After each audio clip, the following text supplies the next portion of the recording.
An uptick of bird flu in cattle across the country.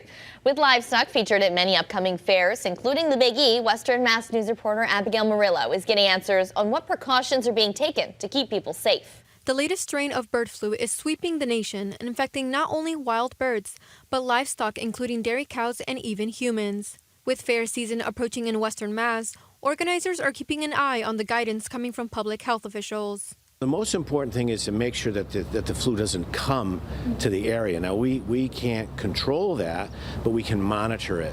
There are still some looming questions on how this is impacting our local area. The largest is the Big E in September.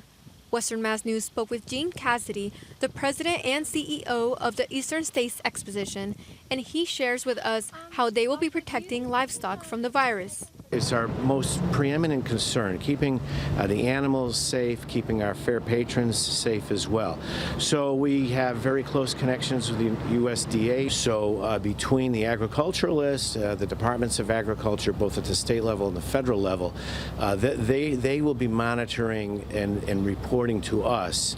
And then it's up to us to make sure that we either lock down or lock out any poultry that might be compromised. According to the United States Department of Agriculture, there have been confirmed cases of the avian flu in livestock in the last 30 days across the country that are now on your screen.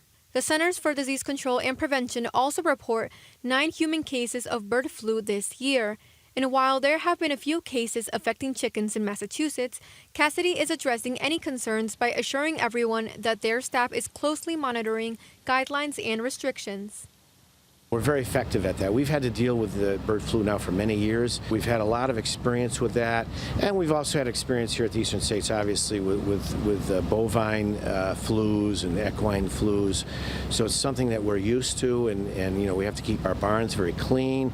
We have to make sure that the veterinarians are here on campus to screen animals before they're brought out to the public. With people coming to the Big E from all over New England, Cassidy assures they use proactive measures at all times. It goes on sort of as a fundamental basic practice, whether or not there's a flu outbreak or not. Reporting for Western Mass News, I'm Abigail Murillo.